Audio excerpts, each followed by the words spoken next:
ವೀಕ್ಷಕ ಬಂಧುಗಳಿಗೆ ನಮಸ್ಕಾರ. ನಾನು ನಿಮ್ಮ ಹರಿಹರಪುರ ಮಂಜುನಾಥ್. ಇದು ನಿಮ್ಮೆಲ್ಲರ ನೆಚ್ಚಿನ global Kannada media. PB. Srinivas ಅವರನ್ನ ಕುರಿತಂತೆ ಈಗಾಗಲೇ ಸರಣಿಯನ್ನು ಆರಂಭ ಮಾಡಿ 2 ಸಂಚಿಕೆಗಳನ್ನು ನೀವು ನೋಡಿದ್ದೀರಿ. ಮೊದಲನೇ ಸಂಚಿಕೆಯಲ್ಲಿ ಪಿ.ಬಿ. ಶ್ರೀನಿವಾಸ್ ಹಾಗೂ ಎಸ್ ಜಾನಕಿಯವರ ನಡುವೆ ಇರುವಂಥ ಒಂದಿಷ್ಟು ಹೋಲಿಕೆಗಳು ಹಾಗೂ ಅವರ ಆರಂಭ ಜೀವನದ ಬಗ್ಗೆ ಮಾತನಾಡಿದ್ದೆ. ಎರಡನೇ ಸಂಚಿಕೆಯಲ್ಲಿ ಡಾಕ್ಟರ್ ರಾಜ್ಕುಮಾರ್ ಹಾಗೂ ಪಿ.ಬಿ. ಶ್ರೀನಿವಾಸ್ ಅವರ ಒಡನಾಟ, ಜೊತೆಗೆ ರಾಜ್ಕುಮಾರ್ ಅವರು ಸ್ವತಃ ಹಾಡೋದಕ್ಕೆ ಆರಂಭ ಮಾಡಿದ ಮೇಲೆ ಪಿ.ಬಿ. ಶ್ರೀನಿವಾಸ್ ಅವರಿಗೆ ಅವಕಾಶ ಕಡಿಮೆ ಆಯಿತು ಅಂತ ಅನೇಕರು ಕೂಗೆಬ್ಬಿಸಿದ್ದು ಅದು ಸುಳ್ಳು ಅನ್ನೋದನ್ನು ಸ್ವತಃ ಪಿ.ಬಿ. ಶ್ರೀನಿವಾಸ್ ಅವರೇ ಹೇಳಿದ್ದಾರೆ. ಇಷ್ಟಾಗಿ ಕೂಡ ಜನ ರಾಜ್ಕುಮಾರ್ ಅವರ ತೇಜೋವಧೆ ಮಾಡುವ ಸಲುವಾಗಿ ಆ ಒಂದು ಅಂಶವನ್ನು ಇಟ್ಕೊಂಡು ಮಾತಾಡೋದು, ಇದನ್ನೆಲ್ಲ ಪ್ರಸ್ತಾಪಿಸಿದ್ದೆ. ಈಗ ಅಂಕಿ ಅಂಶಗಳ ಜೊತೆಯಲ್ಲಿ ಪಿ.ಬಿ. ಶ್ರೀನಿವಾಸ್ ಹಾಗೂ ರಾಜ್ಕುಮಾರ್ ಅವರ ಚಿತ್ರಜೀವನ ಯಾನದ ಒಂದು ಚಿತ್ರಣವನ್ನು ನಿಮಗೆ ಕೊಡ್ತಾ ಇದ್ದೀನಿ. ಆ ಚಿತ್ರಣವನ್ನು ನೀವು ನೋಡಿದ್ರೆ ಕಾಲಕ್ಕೆ ತಕ್ಕ ಹಾಗೆ ಪಿ.ಬಿ. ಶ್ರೀನಿವಾಸ್ ಅವರಿಗೆ ಅವಕಾಶಗಳು ಕಡಿಮೆ ಆಗಿದ್ದ, ಪಿ.ಬಿ. ಶ್ರೀನಿವಾಸ್ ಅವರಿಂದ ಕಂಠದಾನವನ್ನು ಪಡೆದಂಥ ಬೇರೆ ನಾಯಕ ನಟರು ಯಾಕೆ ಅವರ ಒಂದು ಕಂಠವನ್ನು ಮತ್ತೆ ಅವರಿಗೆ ಬಳಕೆ ಮಾಡಲಿಲ್ಲ, ಈ ಎಲ್ಲ ವಿಚಾರದ ಬಗ್ಗೆ ವಿಶ್ಲೇಷಣೆ ಮಾಡ್ತಾ ಇದ್ದೀನಿ. ನೋಡಿ, ರಾಜ್ಕುಮಾರ್ ಅವರು ಒಂದು ಬಾಲ ಪಾತ್ರದಲ್ಲಿ ಕಾಣಿಸಿಕೊಂಡ ಭಕ್ತ ಪ್ರಹ್ಲಾದ ಚಿತ್ರ, ಸಪ್ತ ಋಷಿಗಳಲ್ಲಿ ಒಬ್ಬರಾಗಿ ಕಾಣಿಸಿಕೊಂಡ ಶ್ರೀನಿವಾಸ ಕಲ್ಯಾಣ ಚಿತ್ರ, ಬೇಡರ ಕಣ್ಣಪ್ಪ ಚಿತ್ರದ ತೆಲುಗು ಅವತರಣಿಕೆ ಕಾಳಹಸ್ತಿ ಮಹಾತ್ಯಂ, ಈ 3 ಚಿತ್ರಗಳನ್ನು ಬದಿಗಿಟ್ಟು ಉಳಿದಂತೆ ಅವರ ಬೇಡರ ಕಣ್ಣಪ್ಪ ಚಿತ್ರದಿಂದ ನೀವು ಲೆಕ್ಕ ಹಾಕ್ತಾ ಹೋದರೆ ರಾಜ್ಕುಮಾರ್ ಅವರ 5ನೇ ಚಿತ್ರ ಓಹಿಲೇಶ್ವರದಿಂದ ಪಿ.ಬಿ. ಶ್ರೀನಿವಾಸ್ ಅವರು ರಾಜ್ಕುಮಾರ್ ಅವರಿಗೆ ಹಾಡೋದಕ್ಕೆ ಆರಂಭ ಮಾಡಿದ್ದು. ರಾಜ್ಕುಮಾರ್ ಅವರು ಮಧ್ಯದಲ್ಲಿ ಒಂದೆರಡು ಹಾಡುಗಳನ್ನು ಹಾಡಿದ್ರೂ ಕೂಡ ಪೂರ್ಣ ಪ್ರಮಾಣದ ಹಿನ್ನೆಲೆ ಗಾಯಕರಾಗಿ ಅವರು ಮತ್ತೊಮ್ಮೆ ಮರುಸ್ಥಾಪನೆಗೊಂಡಿದ್ದು 1974ರಲ್ಲಿ ಬಂದ ಸಂಪತ್ತಿಗೆ ಸವಾಲ್ ಚಿತ್ರದಿಂದ. ಸಂಪತ್ತಿಗೆ ಸವಾಲ್ ಚಿತ್ರ ಡಾಕ್ಟರ್ ರಾಜ್ಕುಮಾರ್ ಅವರ 155ನೇ ಚಿತ್ರ. ಅಂದರೆ 5ನೇ ಚಿತ್ರದಿಂದ ಹಿಡಿದು 155ನೇ ಚಿತ್ರದವರೆಗೆ 150 ಚಿತ್ರಗಳಲ್ಲಿ ಸರಿಸುಮಾರಾಗಿ ಎಲ್ಲ ಚಿತ್ರಗಳಲ್ಲೂ ಪಿ.ಬಿ. ಶ್ರೀನಿವಾಸ್ ಅವರು ರಾಜ್ಕುಮಾರ್ ಅವರಿಗೆ ಹಾಡಿದ್ದಾರೆ. ಕೆಲವು ಚಿತ್ರಗಳಲ್ಲಿ ಪಿ.ಬಿ. ಶ್ರೀನಿವಾಸ್ ಅವರು ಹಾಡಿದ್ರೂ ಕೂಡ ರಾಜ್ಕುಮಾರ್ ಅವರಿಗೆ ಹಾಡಿಲ್ಲದೆ ಇರಬಹುದು, ಅಥವಾ ರಾಜ್ಕುಮಾರ್ ಅವರಿಗೆ ಹಾಡುಗಳೇ ಇಲ್ಲದೆ ಇರುವಂಥ ಚಿತ್ರಗಳೂ ಇದೆ. ನೋಡಿ, ಬಾಂಡ್ ಚಿತ್ರಗಳಲ್ಲಿ ಗೋವಾದಲ್ಲಿ CID 999 ಹಾಗೂ ಆಪರೇಷನ್ ಜಾಕ್ಪಾಟ್ನಲ್ಲಿ CID 999 ಈ ಚಿತ್ರಗಳಲ್ಲಿ ರಾಜ್ಕುಮಾರ್ ಅವರಿಗೆ ಹಾಡುಗಳಿಲ್ಲ. ಅದು ಬಾಂಡ್ ಚಿತ್ರ ಆಗಿದ್ದರಿಂದ ಅದರಲ್ಲಿ ಹಾಡುಗಳಿಲ್ಲ ಅಂತ ಅಂದ್ಕೋಬೋದು. ಆದರೆ ಹಣ್ಣೆಲೆ ಚಿಗುರಿದಾಗ ಚಿತ್ರದಲ್ಲಿ ರಾಜ್ಕುಮಾರ್ ಅವರು ನಾಯಕರಾಗಿದ್ದರೂ ಸಹ ಅದು ನಾಯಕಿ ಪ್ರಧಾನ ಚಿತ್ರವಾಗಿದ್ದು ರಾಜ್ಕುಮಾರ್ ಅವರಿಗೆ ಅಲ್ಲಿ ಯಾವುದೇ ಹಾಡಿಲ್ಲ. ಇನ್ನು ಆರಂಭದ ದಿನಗಳಲ್ಲಿ ಕೂಡ ರಾಜ್ಕುಮಾರ್ ಅವರು ಬೇರೆ ಬೇರೆ ರೀತಿಯ ಪಾತ್ರಗಳನ್ನು ಮಾಡಿದ ಕೆಲವು ಚಿತ್ರಗಳ ಪ್ರತಿಗಳು ಇವತ್ತು ಸಿಗ್ತಾ ಇಲ್ಲ.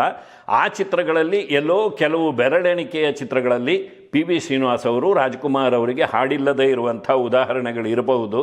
ಉಳಿದಂತೆ 150 ಚಿತ್ರಗಳಲ್ಲಿ ಬಹುತೇಕ ಚಿತ್ರಗಳಲ್ಲಿ ಪಿ.ಬಿ. ಶ್ರೀನಿವಾಸ್ ಅವರ ಕಂಠವೇ ರಾಜ್ಕುಮಾರ್ ಅವರಿಗೆ ಬಳಕೆ ಆಗಿರೋದು.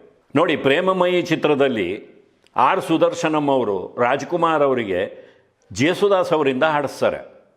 ಅಕಸ್ಮಾತ್ ಹಾಗೆ ಹಾಡಿಸಿದ್ದೇನಾದರೂ ಯಶಸ್ಸನ್ನು ಕಂಡು ಮುಂದೆ ಜೇಸುದಾಸ್ ಅವರೇ ರಾಜ್ಕುಮಾರ್ ಅವರಿಗೆ ಹಾಡುವ ರೀತಿ ಆಗಿದ್ದಿದ್ರೆ ಪಿ.ಬಿ. ಶ್ರೀನಿವಾಸ್ ಅವರಿಗೆ ಅವಕಾಶ ಕಡಿಮೆ ಆಗ್ತಾ ಇರಲಿಲ್ವಾ? S.P. ಬಾಲಸುಬ್ರಹ್ಮಣ್ಯಂ ಅವರನ್ನು ಆರ್ ರಾಜೇಶ್ವರ ರಾವ್ ಅವರು ಮಿಸ್ಟರ್ ರಾಜ್ಕುಮಾರ್ ಚಿತ್ರದಲ್ಲಿ ರಾಜ್ಕುಮಾರ್ ಅವರಿಗೆ ಟ್ರೈ ಮಾಡ್ತಾರೆ, ಅಂದರೆ ಒಂದು ಪ್ರಯೋಗ ಮಾಡ್ತಾರೆ. ಆ ಇಬ್ಬರೂ ಗಾಯಕರು ಒಂದು ವೇಳೆ ರಾಜ್ಕುಮಾರ್ ಅವರಿಗೆ ಅವರ ಧ್ವನಿ ಹೊಂದಿಕೆ ಆಗಿದ್ದರೆ ಮುಂದೆ ಪಿ.ಬಿ. ಶ್ರೀನಿವಾಸ್ ಅವರು ರಾಜ್ಕುಮಾರ್ ಅವರಿಗೆ ಹಾಡೋದಕ್ಕೆ ಸಾಧ್ಯ ಆಗ್ತಾ ಇರಲಿಲ್ಲ ಅಲ್ವಾ? ಆದರೆ ಪಿ.ಬಿ. ಶ್ರೀನಿವಾಸ್ ಅವರೇ ರಾಜ್ಕುಮಾರ್ ಅವರಿಗೆ ಯಾಕೆ ಶಾಶ್ವತವಾಗಿ ಒಂದು ರೀತಿಯಲ್ಲಿ ಹಾಡೋದಕ್ಕೆ ಸಾಧ್ಯ ಆಯಿತು ಅಂದರೆ, ರಾಜ್ಕುಮಾರ್ ಅವರು ಚಿತ್ರರಂಗಕ್ಕೆ ಬಂದಿದ್ದು ತಮ್ಮ 25ನೇ ವಯಸ್ಸಿನಲ್ಲಿ. ರಾಜ್ಕುಮಾರ್ ಅವರು ಯಾವತ್ತೂ ಎಳಸಾಗಿ ನಮಗೆ ಕಾಣಿಸ್ಕೊಂಡಿಲ್ಲ. ಅವರು ಬರುವಾಗಲೇ ಒಂದು ಮೆಚುರಿಟಿ ಇತ್ತು ಅವರಲ್ಲಿ, ಹಾಗೂ ಅವರದ್ದು ಮೆಚೂರ್ಡ್ ಫೇಸ್. ಅವರು ಬೇಕಾದಷ್ಟು ಹುಡುಗಾಟದ ಪಾತ್ರಗಳನ್ನು ಮಾಡಿರಬಹುದು, ಆದರೆ ಅವರ ಮುಖಭಾವ ಇತ್ತಲ್ಲ, ವ್ಯಕ್ತಿತ್ವ ಇತ್ತಲ್ಲ, ಅದು ಒಂದು ರೀತಿಯಲ್ಲಿ ಮೆಚೂರ್ಡ್. ಅದೇ ರೀತಿಯಲ್ಲಿ ಪಿ.ಬಿ. ಶ್ರೀನಿವಾಸ್ ಅವರು ಚಿತ್ರರಂಗಕ್ಕೆ ಬರುವಾಗಲೇ ಅವರ ಕಂಠ ಒಂದು ರೀತಿಯಲ್ಲಿ ಮೆಚೂರ್ಡ್ ಕಂಠ. ಹಾಗಾಗಿ ಈ ಇಬ್ಬರು ಮೆಚೂರ್ಡ್ ಆರ್ಟಿಸ್ಟ್ಗಳು, ಅಂದರೆ ಒಬ್ಬರು ನಟರು ಒಬ್ಬರು ಗಾಯಕರು, ಇವರಿಬ್ಬರಲ್ಲಿ ಹೊಂದಾಣಿಕೆ ಇದ್ದಿದ್ದರಿಂದಲೇ ಸುಮಾರು 150ಕ್ಕೂ ಹೆಚ್ಚು ಚಿತ್ರಗಳಲ್ಲಿ ಈ ಜೋಡಿಯ ಒಂದು ಪ್ರತಿಭೆಯನ್ನು ನಾವು ಸವಿಯೋದಕ್ಕೆ ಅವಕಾಶ ಆಗಿದ್ದು. ಕುಮಾರತ್ರಯರು ರಾಜ್ಕುಮಾರ್, ಉದಯ್ ಕುಮಾರ್, ಕಲ್ಯಾಣ್ ಕುಮಾರ್, ಈ 3 ಜನ ಕನ್ನಡ ಚಿತ್ರರಂಗದಲ್ಲಿ ಆರಂಭದ ದಿನಗಳಲ್ಲಿ ಚಿತ್ರರಂಗವನ್ನು ಕಟ್ಟಿ ಬೆಳೆಸಿದವರು. 3 ನಾಯಕರ ಪಾತ್ರಗಳನ್ನು ಮಾಡ್ತಾಯಿದ್ರು. ಉದಯ್ ಕುಮಾರ್ ಅವರು ಆಗಾಗ ವಿಲನ್ ಪಾತ್ರಗಳಲ್ಲಿ ಹೆಚ್ಚಾಗಿ ಕಾಣಿಸ್ಕೊಳ್ಳೋದಕ್ಕೆ ಆರಂಭ ಮಾಡಿದ್ರು. ಈ ಎಲ್ಲರಿಗೂ ಪಿ ಬಿ ಶ್ರೀನಿವಾಸ್ ಅವರ ಕಂಠ ಬಳಕೆ ಆಗಿದೆ. ಆದರೆ ಒಂದು ಕಾಲಘಟ್ಟದಲ್ಲಿ ಕಲ್ಯಾಣ್ ಕುಮಾರ್ ಅವರು ತಮಿಳು ಚಿತ್ರರಂಗಕ್ಕೆ ಹೋಗಿದ್ದರಿಂದಾಗಿ ಕನ್ನಡ ಚಿತ್ರರಂಗದಲ್ಲಿ ಉದಯ್ ಕುಮಾರ್ ಅವರು ಖಳಪಾತ್ರಗಳನ್ನು ಮಾಡ್ತಾ ಹೋದರು, ರಾಜ್ಕುಮಾರ್ ಅವರು ನಾಯಕ ಪಾತ್ರಗಳನ್ನು ಮಾಡ್ತಾ ಹೋದರು. ಹಾಗಾಗಿ ಉದಯ್ ಕುಮಾರ್ ಅವರಿಗೆ ಹೆಚ್ಚಾಗಿ ಪಿ ಬಿ ಶ್ರೀನಿವಾಸ್ ಅವರ ಕಂಠ ಬಳಕೆ ಆಗಲಿಲ್ಲ. ಕಲ್ಯಾಣ್ ಕುಮಾರ್ ಅವರು ಮತ್ತೊಮ್ಮೆ ಕನ್ನಡಕ್ಕೆ ಬಂದ ಮೇಲೂ ಸಹ ಅವರಿಗೆ ನೀವು ಬೆಳ್ಳಿ ಮೋಡ ಇರಬಹುದು ಅಥವಾ ಕಥಾಸಂಗಮ ಇರಬಹುದು, ಎಲ್ಲ ಚಿತ್ರಗಳಲ್ಲೂ ಕಲ್ಯಾಣ್ ಕುಮಾರ್ ಅವರಿಗೆ ಪಿ ಬಿ ಶ್ರೀನಿವಾಸ್ ಅವರ ಕಂಠವೇ ಬಳಕೆ ಆಗಿರೋದು. ಆದರೆ ಯಾವ ಹಂತದಲ್ಲಿ ಕಲ್ಯಾಣ್ ಕುಮಾರ್ ಅವರು ಕೂಡ ಪೋಷಕ ಪಾತ್ರಗಳನ್ನು ಮಾಡೋದಕ್ಕೆ ಆರಂಭ ಮಾಡಿದ್ರೋ ಆಗ ಅವರಿಗೂ ಸಹ ಸಹಜವಾಗಿ ಹಾಡುಗಳು ಕಡಿಮೆ ಆದವು. ಹಾಗಾಗಿ ಕುಮಾರತ್ರಯರಲ್ಲಿ ಪಿ ಬಿ ಶ್ರೀನಿವಾಸ್ ಅವರು ಕಚ್ಚಿಕೊಂಡಿದ್ದು ರಾಜ್ಕುಮಾರ್ ಅವರಿಗೆ ಮಾತ್ರ. ಹಾಗಾಗಿ ಅವರ ಚಿತ್ರಗಳಲ್ಲೇ ಹೆಚ್ಚಾಗಿ ಹಾಡೋದಕ್ಕೆ ಅವಕಾಶ ಸಿಕ್ಕಿದ್ದು. ಇನ್ನು ರಾಜ್ಕುಮಾರ್, ಕಲ್ಯಾಣ್ ಕುಮಾರ್, ಉದಯ್ ಕುಮಾರ್ ಅವರ ನಂತರದ ತಲೆಮಾರಿನ ನಾಯಕರ ವಿಚಾರಕ್ಕೆ ಬಂದರೆ ಶ್ರೀನಾಥ್, ರಾಜೇಶ್ ಹಾಗೂ ಗಂಗಾಧರ್ ಅವರು ಸರಿಸುಮಾರಾಗಿ ಒಂದೇ ಕಾಲಘಟ್ಟದಲ್ಲಿ ಚಿತ್ರರಂಗಕ್ಕೆ ಬಂದವರು. ಅವರಲ್ಲಿ ಶ್ರೀನಾಥ್ ಹಾಗೂ ರಾಜೇಶ್ ಅವರು 100 ಚಿತ್ರಗಳನ್ನು ಮುಗಿಸಿದವರು. ಗಂಗಾಧರ್ ಅವರೊಬ್ಬರು ಅಷ್ಟೊಂದು ಎತ್ತರಕ್ಕೆ ಏರೋದಕ್ಕೆ ಸಾಧ್ಯವಾಗಲಿಲ್ಲ. ಆದರೆ ಈ 3 ಜನಕ್ಕೆ ಪಿ ಬಿ ಶ್ರೀನಿವಾಸ್ ಅವರೇ ಆರಂಭದಲ್ಲಿ ಹಾಡಿದ್ದು. ಆದರೆ ಯಾವಾಗ ಎಸ್ ಪಿ ಬಾಲಸುಬ್ರಹ್ಮಣ್ಯಂ ಅವರ ಕಂಠವನ್ನು ಇವರಿಗೆ ಬಳಕೆ ಮಾಡೋದಕ್ಕೆ ಆರಂಭ ಮಾಡಿದ್ರೋ ಅದು ಅವರಿಗೆ ಹೊಂದಿಕೆ ಆಯಿತು. ಆಗ ಪಿ ಬಿ ಶ್ರೀನಿವಾಸ್ ಅವರ ಕಂಠವನ್ನು ಇವರಿಗೆ ಬಳಕೆ ಮಾಡೋದು ಕಡಿಮೆ ಆಯಿತು. ಆ ರೀತಿಯಲ್ಲಿ ಪಿ ಬಿ ಶ್ರೀನಿವಾಸ್ ಅವರಿಗೆ ಅವಕಾಶಗಳು ಕಡಿಮೆ ಆಯಿತು. ಇದು ಚಿತ್ರರಂಗದ ಇತಿಹಾಸವನ್ನು ಬಲ್ಲವರಿಗೆ ಇವತ್ತು ಅದನ್ನು ಒಂದು ಸಾರಿ ಪರಿಶೀಲನೆ ಮಾಡಿದ್ರೆ ಈ ಸಂಗತಿಗಳೆಲ್ಲ ಅರಿವಿಗೆ ಬರುತ್ತೆ. ಇನ್ನು ಶ್ರೀನಾಥ್, ರಾಜೇಶ್, ಗಂಗಾಧರ್ ಅವರ ನಂತರದ ಒಂದು ತಲೆಮಾರನ್ನ ನೀವು ನೋಡಿದ್ರೆ ವಿಷ್ಣುವರ್ಧನ್, ಅನಂತನಾಗ್ ಹಾಗೂ ಅಂಬರೀಷ್ ಅವರು ನಮಗೆ ಕಾಣಿಸ್ಕೊಳ್ತಾರೆ. ಇವರಿಗೂ ಸಹ ಆರಂಭದಲ್ಲಿ ಪಿ ಬಿ ಶ್ರೀನಿವಾಸ್ ಅವರ ಕಂಠವನ್ನು ಬಳಸಲಾಗಿದೆ. ನೀವು ನಾಗರಹಾವು ಚಿತ್ರವನ್ನು ನೋಡಿದ್ರೆ ಅಲ್ಲಿ ಪಿ ಬಿ ಶ್ರೀನಿವಾಸ್ ಅವರು 3 ಹಾಡುಗಳನ್ನು ಹಾಡಿದ್ದಾರೆ.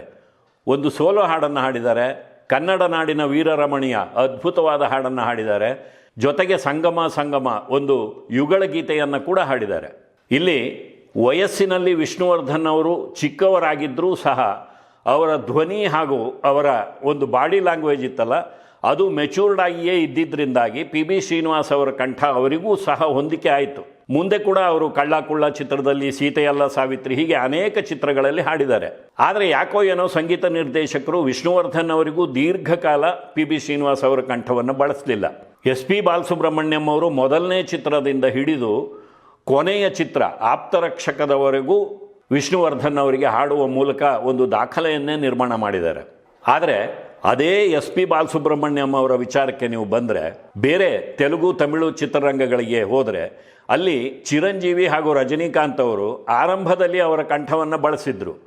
ಆದರೆ ಯಾವಾಗ ಇಳೆಯರಾಜ ಹಾಗೂ ಆ ಕಾಲಘಟ್ಟದ ಒಂದಿಷ್ಟು ಸಂಗೀತ ನಿರ್ದೇಶಕರ ಕಾಲದ ನಂತರ ಎ ಆರ್ ರೆಹಮಾನ್ ಅವರಂಥ ಹೊಸ ನಿರ್ದೇಶಕರು ಬರೋದಕ್ಕೆ ಆರಂಭ ಮಾಡಿದ್ರು, ಅವರು ಈ ಕಲಾವಿದರಿಗೂ ಸಹ ಬೇರೆ ಕಂಠಗಳನ್ನು ಬಳಸೋದಕ್ಕೆ ಆರಂಭ ಮಾಡ್ತಾರೆ. ಅಲ್ಲಿ ರಜನಿಯವರಾಗಲಿ ಚಿರಂಜೀವಿಯವರಾಗಲಿ ನಮಗೆ ಎಸ್ ಪಿ ಬಾಲಸುಬ್ರಹ್ಮಣ್ಯಂ ಅವರೇ ಬೇಕು ಅಂತ ಕೇಳಿಲ್ಲ. ನಿರ್ದೇಶಕರು ಯಾರಿಂದ ಹಾಡಿಸ್ತಾರೋ ಆ ಹಾಡಿಗೆ ಅವರು ಸಹ ಅಭಿನಯವನ್ನು ಮಾಡಿದ್ದಾರೆ. ಎಸ್ ಪಿ ಬಾಲಸುಬ್ರಹ್ಮಣ್ಯಂ ಅವರಿಗೆ ಕೊನೆಯವರೆಗೂ ಕಂಠ ಒಂದೇ ರೀತಿಯಲ್ಲಿತ್ತು. ಅವರು ಎಷ್ಟೋ ಸಾರ್ವಜನಿಕ ಸಮಾರಂಭಗಳಲ್ಲಿ ಹಾಡ್ತಾಯಿದ್ರು, ಸಿನಿಮಾಗಳಲ್ಲಿ ಅವಕಾಶಗಳು ಕಡಿಮೆ ಆದರೂ ಸಹ ಹಾಡ್ತಾಯಿದ್ರು. ಎಲ್ಲಿಯೂ ಎಸ್ ಪಿ ಬಾಲಸುಬ್ರಹ್ಮಣ್ಯಂ ಅವರ ಕಂಠ ಒಂದು ರೀತಿಯಲ್ಲಿ ಸವೆದು ಹೋಗಿದೆ ಅಂತ ನಮಗೆ ಅನ್ನಿಸ್ಲೇ ಇಲ್ಲ. ಆದರೆ ಪಿ ಬಿ ಶ್ರೀನಿವಾಸ್ ಅವರ ವಿಚಾರಕ್ಕೆ ಬಂದರೆ ಅವರ ಕಂಠ ಕೊನೆಯವರೆಗೂ ಆ ರೀತಿಯ ಒಂದು ಹೊಂದಾಣಿಕೆಯನ್ನು ಅವರ ಜೊತೆಯಲ್ಲಿ ಮಾಡಿಕೊಂಡಿರಲಿಲ್ಲ. ಬಹುಶಃ 80ರ ದಶಕದಲ್ಲಿ ಇರಬೇಕು, ಪಿ ಬಿ ಶ್ರೀನಿವಾಸ್ ಅವರೇ ಯಾವುದೋ ಒಂದು ಸಾರ್ವಜನಿಕ ಸಮಾರಂಭದಲ್ಲಿ ಹಾಡೋದಕ್ಕೆ ಪ್ರಯತ್ನ ಮಾಡಿ ಹಾಡೋದಕ್ಕೆ ಸಾಧ್ಯವಾಗದೆ ಅರ್ಧಕ್ಕೆ ಹಾಡನ್ನು ನಿಲ್ಲಿಸಿದ್ರು. ಆ ವಿಚಾರವನ್ನು ನಾವು ಪತ್ರಿಕೆಗಳಲ್ಲಿ ಓದಿದ್ವು. ಆದರೆ ನನಗೆ ಸರಿಯಾದ ದಾಖಲೆ ಲಭ್ಯವಿಲ್ಲ. ಯಾರಾದರೂ ವೀಕ್ಷಕರಲ್ಲಿ ದಾಖಲೆ ಇದ್ದರೆ ಅದನ್ನು ಕೊಡಬಹುದು.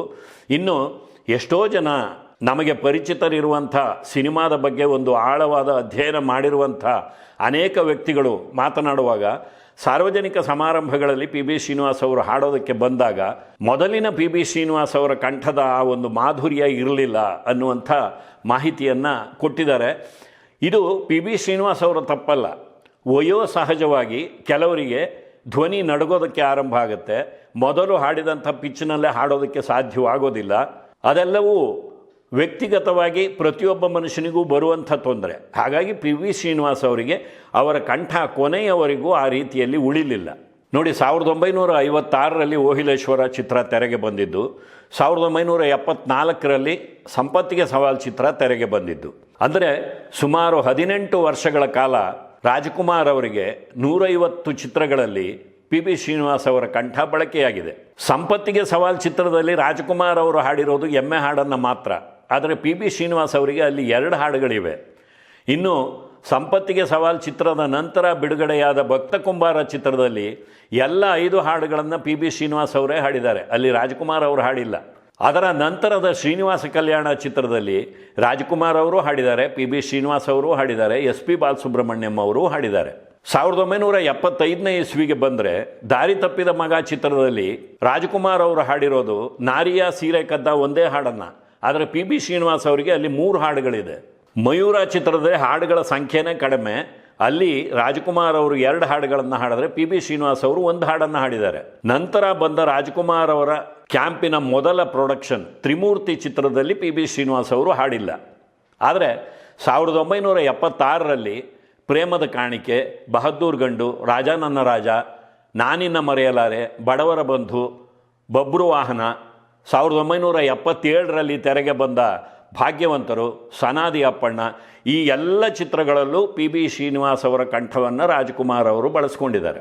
ನೋಡಿ, 1978ರಲ್ಲಿ ಶಂಕರ್ ಗುರು ಚಿತ್ರದಲ್ಲಿ ರಾಜ್ಕುಮಾರ್ ಅವರ ಜೊತೆಗೆ ಪಿ ಬಿ ಶ್ರೀನಿವಾಸ್ ಅವರು ಒಂದು ಹಾಡನ್ನು ಹಾಡ್ತಾರೆ. ನಂತರ 1981ರಲ್ಲಿ ಕೆರಳಿದ ಸಿಂಹ ಚಿತ್ರದಲ್ಲಿ ರಾಜ್ಕುಮಾರ್ ಅವರ ಜೊತೆಗೆ ಪಿ ಬಿ ಶ್ರೀನಿವಾಸ್ ಅವರು ಒಂದು ಹಾಡನ್ನು ಹಾಡ್ತಾರೆ. ಅಲ್ಲಿ ರಾಜ್ಕುಮಾರ್ ಅವರೇ ಹಾಡಿದ್ದಾರೆ, ಆದರೆ ಶ್ರೀನಿವಾಸ ಮೂರ್ತಿ ಅವರಿಗೆ ಪಿ ಬಿ ಶ್ರೀನಿವಾಸ್ ಅವರ ಕಂಠ ಬಳಕೆಯಾಗಿದೆ. ಇನ್ನು 1985ರಲ್ಲಿ ತೆರೆಗೆ ಬಂದ ಅದೇ ಕಣ್ಣು ಚಿತ್ರದಲ್ಲಿ ರಾಜ್ಕುಮಾರ್ ಅವರು ದ್ವಿಪಾತ್ರಗಳಲ್ಲಿ ಅಭಿನಯಿಸಿದ್ದಾರೆ. ಅಲ್ಲಿ ಅಪ್ಪನ ರಾಜ್ಕುಮಾರ್ ಪಾತ್ರಕ್ಕೆ ಪಿ ಬಿ ಶ್ರೀನಿವಾಸ್ ಅವರ ಕಂಠವನ್ನು ಬಳಕೆ ಮಾಡಿದರೆ, ಮಗ ರಾಜ್ಕುಮಾರ್ ಪಾತ್ರಕ್ಕೆ ಸ್ವತಃ ರಾಜ್ಕುಮಾರ್ ಅವರೇ ಹಾಡಿದ್ದಾರೆ.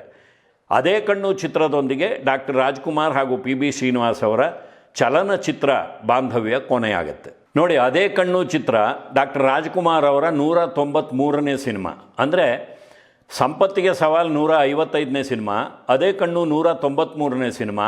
ಈ 11 ವರ್ಷಗಳಲ್ಲಿ ರಾಜ್ಕುಮಾರ್ ಅವರು ಅಭಿನಯಿಸಿದ್ದು 38 ಚಿತ್ರಗಳಲ್ಲಿ. ಆ 38 ಚಿತ್ರಗಳ ಪೈಕಿ 17 ಚಿತ್ರಗಳಲ್ಲಿ ಪಿ ಬಿ ಶ್ರೀನಿವಾಸ್ ಅವರಿಗೆ ಅವಕಾಶವನ್ನು ಕೊಟ್ಟಿದ್ದಾರೆ. ಅವರು ಹಾಡಿರುವ ಹಾಡುಗಳ ಸಂಖ್ಯೆ 17 ಅಲ್ಲ, ಇನ್ನೂ ಜಾಸ್ತಿನೇ ಇದೆ. ಯಾಕೆಂದರೆ ಕೆಲವು ಚಿತ್ರಗಳಲ್ಲಿ 2-3 ಹಾಡುಗಳನ್ನು ಹಾಡಿದ್ದಾರೆ. ಇನ್ನು ಅದೇ ಕಣ್ಣು ಚಿತ್ರದ ನಂತರ ರಾಜ್ಕುಮಾರ್ ಅವರು ಅಭಿನಯಿಸಿದ್ದು ಕೇವಲ 15 ಚಿತ್ರಗಳಲ್ಲಿ ಮಾತ್ರ. ಆ 15 ಚಿತ್ರಗಳ ಪೈಕಿ ಒಂದು ಶಿವ ಮೆಚ್ಚಿದ ಕಣ್ಣಪ್ಪ ಹಾಗೂ ಇನ್ನೊಂದು ಗಂಧದ ಗುಡಿ ಭಾಗ 2. ಈ 2 ಚಿತ್ರಗಳಲ್ಲಿ ಅವರು ಅತಿಥಿ ಪಾತ್ರಗಳಲ್ಲಿ ಕಾಣಿಸಿಕೊಂಡಿದ್ದು. ಅಲ್ಲಿಗೆ ಉಳಿದಂತೆ 13 ಚಿತ್ರಗಳಲ್ಲಿ ಅವರು ಪಿ ಬಿ ಶ್ರೀನಿವಾಸ್ ಅವರ ಕಂಠವನ್ನು ಬಳಕೆ ಮಾಡಿಕೊಳ್ಳದೇ ಇದ್ದಿದ್ದು. ನೋಡಿ, ಇಲ್ಲಿ ಬಬ್ರು ವಾಹನ ಚಿತ್ರದಲ್ಲಿ ರಾಜ್ಕುಮಾರ್ ಅವರದ್ದು ಅರ್ಜುನನ ಪಾತ್ರ, ಮತ್ತೊಂದು ಪಾತ್ರ ಬಬ್ರು ವಾಹನ ಅರ್ಜುನನ ಮಗ.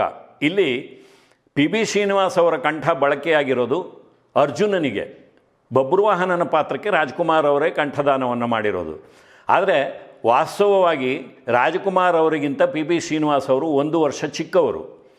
ಆದರೆ ಧ್ವನಿಯ ವಿಚಾರಕ್ಕೆ ಬಂದರೆ ರಾಜ್ಕುಮಾರ್ ಅವರ ಒಂದು ಕಂಠ ಅವರಿಗೆ ಬಹಳ ವರ್ಷಗಳ ಕಾಲ ಒಂದು ರೀತಿಯಲ್ಲಿ ಹೊಂದಾಣಿಕೆಯನ್ನು ಕೊಟ್ಟಿತ್ತು. ಆದರೆ ಪಿ ಬಿ ಶ್ರೀನಿವಾಸ್ ಅವರಿಗೆ ಆ ಒಂದು ಭಾಗ್ಯ ಇರಲಿಲ್ಲ. ಯಾಕೆಂದರೆ ನಂತರದ ಚಿತ್ರಗಳಲ್ಲಿ ಕೂಡ ಭಾಗ್ಯವಂತರು ಚಿತ್ರದಲ್ಲಿ ರಾಜ್ಕುಮಾರ್ ಅವರದ್ದು ತುಂಬು ಕುಟುಂಬದ ಹಿರಿಯನ ಪಾತ್ರ. ಇನ್ನು ಸನಾದಿ ಅಪ್ಪಣ್ಣ ಚಿತ್ರದಲ್ಲಿ ಪಿ ಬಿ ಶ್ರೀನಿವಾಸ್ ಅವರು ಹಾಡಿರೋದು ಕೂಡ ಮೊಮ್ಮಗನನ್ನು ಕೂರಿಸ್ಕೊಂಡು ರಾಜ್ಕುಮಾರ್ ಅವರು ಹೇಳುವಂಥ ಹಾಡಿಗೆ ಕಂಠದಾನವನ್ನು ಮಾಡಿರೋದು. ಉಳಿದಂತೆ ಕೊನೆಯ 3 ಚಿತ್ರಗಳು ಶಂಕರ್ ಗುರು, ಕೆರಳಿದ ಸಿಂಹ ಹಾಗೂ ಅದೇ ಕಣ್ಣು ವಿಚಾರಕ್ಕೆ ಬಂದರೆ ಅಲ್ಲಿ ಒಂದು ರೀತಿಯಲ್ಲಿ ಹಿರಿಯನಾದ ಪ್ರೌಢ ಪಾತ್ರಕ್ಕೆ, ಗಂಭೀರವಾದ ಪಾತ್ರಕ್ಕೆ ಪಿ ಬಿ ಶ್ರೀನಿವಾಸ್ ಅವರ ಕಂಠ ಬಳಕೆಯಾಗಿದೆ. ಇನ್ನು ಶಂಕರ್ ಗುರು ಹಾಗೂ ಅದೇ ಕಣ್ಣು ಚಿತ್ರಗಳ ವಿಚಾರಕ್ಕೆ ಬಂದರೆ 2 ಪಾತ್ರಗಳ ಪೈಕಿ ಹಿರಿಯನ ಪಾತ್ರಕ್ಕೆ ಪಿ ಬಿ ಶ್ರೀನಿವಾಸ್ ಅವರ ಕಂಠವನ್ನು ಬಳಸಿದ್ರೆ, ಎಳೆಯನ ಅಂದರೆ ಸ್ವಲ್ಪ ಚಿಕ್ಕವನ ಪಾತ್ರಕ್ಕೆ ರಾಜ್ಕುಮಾರ್ ಅವರ ಕಂಠವನ್ನೇ ಬಳಕೆ ಮಾಡಿರೋದು. 1995ರಲ್ಲಿ ಹಂಸಲೇಖ ಅವರು ಪಿ ಬಿ ಶ್ರೀನಿವಾಸ್ ಅವರಿಂದ ಶ್ರೀಗಂಧ ಚಿತ್ರಕ್ಕಾಗಿ ಅಂಧರಮ್ಮ ಅಂಧರು ಎನ್ನುವ ಒಂದು ಹಾಡನ್ನು ಹಾಡಿಸ್ತಾರೆ. ಆದರೆ ಆ ಹಾಡನ್ನು ಕೇಳಿದಾಗ ನಮಗೆ ಪಿ ಬಿ ಶ್ರೀನಿವಾಸ್ ಅವರ ಕಂಠದಲ್ಲಿ ಆ ಮೊದಲಿನ ಒಂದು ಹೊಳಪು ಇರಲಿಲ್ಲ ಅನ್ನೋದು ಅರಿವಿಗೆ ಬರುತ್ತೆ. ಇಸವಿ 2000ರಲ್ಲಿ ಡಾಕ್ಟರ್ ರಾಜ್ಕುಮಾರ್ ಅವರು ಶಬ್ದವೇದಿ ಚಿತ್ರಕ್ಕೆ ಹಾಡಿದ್ದೇ ಕೊನೆ. ಮತ್ತು ತಮ್ಮ ಪಾತ್ರಕ್ಕೆ ಅವರು ತಾವು ಹಾಡಿಕೊಳ್ಳುವಂಥ ಒಂದು ಪ್ರಮೇಯ ಬರಲಿಲ್ಲ, ಯಾಕೆಂದರೆ ಅವರು ಚಿತ್ರಗಳಲ್ಲಿ ಅಭಿನಯಿಸಲಿಲ್ಲ. ಆದರೆ ಅವರು ತಮ್ಮ ಪಾತ್ರಗಳಿಗೆ ಅಲ್ಲದೆ ಬೇರೆ ಬೇರೆ ನಟರ ಪಾತ್ರಗಳಿಗೂ ಕೂಡ ಎಷ್ಟೋ ಚಿತ್ರಗಳಲ್ಲಿ ಹಾಡಿದ್ದಾರೆ. ಅವರ ಕಂಠ ಕೊನೆಯವರೆಗೂ ಒಂದು ರೀತಿಯಲ್ಲಿ ಆ ಹೊಳಪನ್ನು ಉಳಿಸ್ಕೊಂಡಿತ್ತು. ನೋಡಿ, ಕೆಲವು ಪೂರ್ವಾಗ್ರಹ ಪೀಡಿತ ಮನಸ್ಸುಗಳು ಡಾಕ್ಟರ್ ರಾಜ್ಕುಮಾರ್ ಅವರು ಸ್ವತಃ ಹಾಡೋದಕ್ಕೆ ಆರಂಭ ಮಾಡಿದ್ರಿಂದಾಗಿ ಪಿ ಬಿ ಶ್ರೀನಿವಾಸ್ ಅವರ ಒಂದು ವೃತ್ತಿ ಜೀವನಕ್ಕೆ ಕಲ್ಲು ಬಿತ್ತು, ಅವರ ಹೊಟ್ಟೆ ಮೇಲೆ ಇವರು ಹೊಡೆದ್ರು, ಈ ರೀತಿಯಾಗಿ ಹಗುರವಾದ ಮಾತಾಡಿದ್ರಿಂದಾಗಿ ಈ ರೀತಿಯ ಒಂದು ವಿಶ್ಲೇಷಣೆಯನ್ನು ಮಾಡಬೇಕಾದಂಥ ಪ್ರಮೇಯ ಬಂತು. ರಾಜ್ಕುಮಾರ್ ಅವರು ಆ ರೀತಿ ಏನೂ ಮಾಡಿಲ್ಲ ರೀ, ಬೇರೆ ನಾಯಕರುಗಳಿಗೂ ಪಿ ಬಿ ಶ್ರೀನಿವಾಸ್ ಅವರು ಹಾಡ್ತಾಯಿದ್ರು, ಅವ್ರು ಯಾಕೆ ಅವಕಾಶ ಕೊಡಲಿಲ್ಲ, ಹೀಗೆ ಮೇಲ್ಪದರದಲ್ಲಿ ಸ್ವಲ್ಪವೇ ಮಾತನಾಡಿ ಆ ಒಂದು ವಾದವನ್ನು ಮುಗಿಸೋದಕ್ಕೆ ನಮಗೆ ಇಷ್ಟ ಇಲ್ಲ. ಅದಕ್ಕಾಗಿ ಅಂಕಿ ಅಂಶಗಳ ಸಮೇತ ನಿಮ್ಮ ಮುಂದೆ ಬಂದು ಈ ಒಂದು ವಿಶ್ಲೇಷಣೆಯನ್ನು ಇಟ್ಟಿದ್ದೀವಿ. ಮತ್ತೆ ಪಿ ಬಿ ಶ್ರೀನಿವಾಸ್ ಅವರನ್ನು ಕುರಿತ ಸಂಚಿಕೆ ಮುಂದುವರಿಯುತ್ತೆ. ನಮಸ್ಕಾರ.